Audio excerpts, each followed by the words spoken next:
राधे कृष्णा मित्रों, आपका indelible channel में स्वागत है। षटतिला एकादशी कब है, आइए जानते हैं इसका शुभ मुहूर्त और महत्व।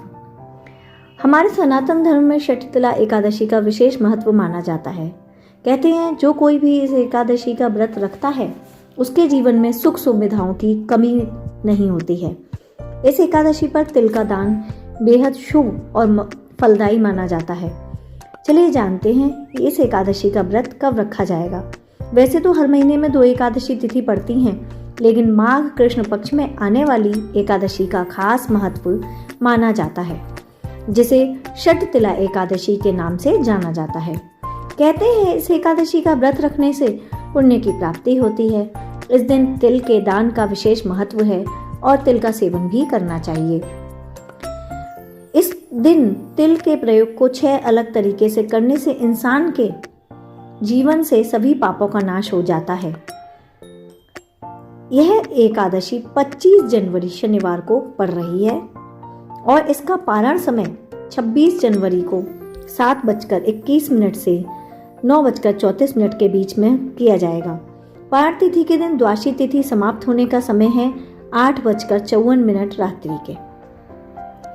एकादशी तिथि प्रारंभ 24 जनवरी को सुबह 7:25 पर हो जाएगा और इस तिथि का समाप्त 25 जनवरी को 20:31 अर्थात 8:30 बजे होगा। इस दिन प्रातःकाल स्नान के बाद भगवान विष्णु की पूजा करें, उन्हें पुष्प धूप इत्यादि अर्पण करें। साथ ही व्रत रखने का संकल्प लें। पूरे दिन व्रत रहने के बाद रात को भगवान विष्णु की आराधना करें। इस दिन रात्रि जागरण का विशेष महत्व रहता है। इसके बाद द्वादशी तिथि पर प्रातःकाल स्नान आदि से निवृत्त होकर भगवान विष्णु की पूजा करें, विधि विधान से उन्हें भोग लगाएं और किसी ब्राह्मण को भोजन कराएं।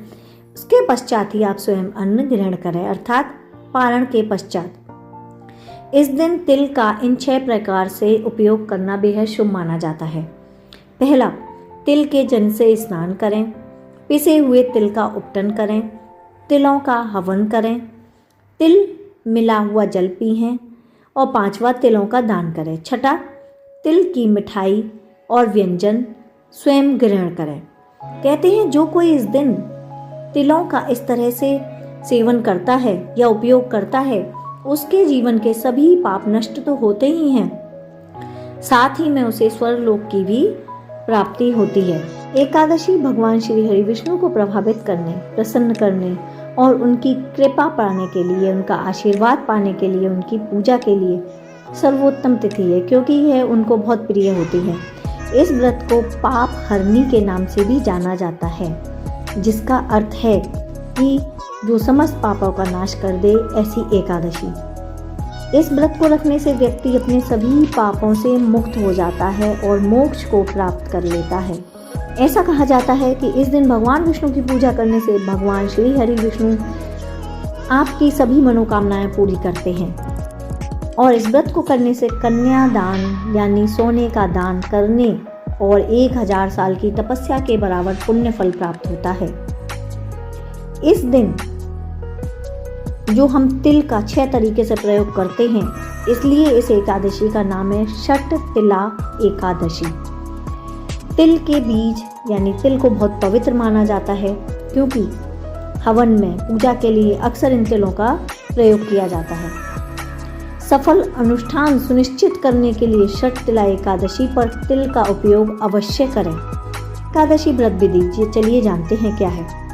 इस दिन दशमी यानी कि एकादशी से 1 दिन पूर्व रात्रि से ही शुरू हो जाता है, क्योंकि इनका श्रद्धा से पालन करने से व्यक्ति के जीवन में सुख समृद्धि तो आती ही है। और इनकी विधि क्या है? दशमी तिथि के सूर्यास्त के बाद व्रती को भोजन नहीं करना चाहिए। नारद पुराण के अनुसार इस दिन व्रती को सुबह जल्दी उठकर अपने दैनिक कार्यों से निवृत्त होकर तिल युक्त जल से स्नान करना चाहिए। इसके पश्चात भगवान विष्णु का ध्यान करना चाहिए और व्रत का संकल्प लेना चाहिए। अपने मंदिर में भगवान श्री हरि विष्णु का जो भी चित्र अर्थात या मूर्ति हो उसको स्थापित करें और उसके आसपास तिल और गंगाजल छिड़ककर मूर्ति या चित्र को पंचामृत से स्नान कराएं, जिसमें तिल अवश्य होने चाहिए। घट स्थापना के बाद घी का दीपक जलाएं, धूप बत्ती जलाएं और भगवान को तिल के साथ फूल और फल की मिठाई को अर्पित करें। विष्णु सहस्त्र नाम का जाप करें और पूजा करें। भगवान श्री हरि विष्णु की मूर्ति के सामने विष्णु आरती का पाठ करने की सलाह दी जाती है। इस दिन तिल का दान करना सबसे महत्वपूर्ण है, जो कि मैं आपको पहले भी बता चुकी हूँ, क्योंकि जितने तिल आप दान करते हैं उतने ही दिनों तक आप स्वर्ग में रहते हैं, ये शास्त्रों में कहा गया है। तो आप जान ही चुके होंगे कि जो आने वाली षटतिला एकादशी है वह कितना ज़्यादा महत्व रखती है। तो आपको षटतिला एकादशी की हार्दिक शुभकामनाएं। आपका दिन शुभ हो। Thank you so much for watching.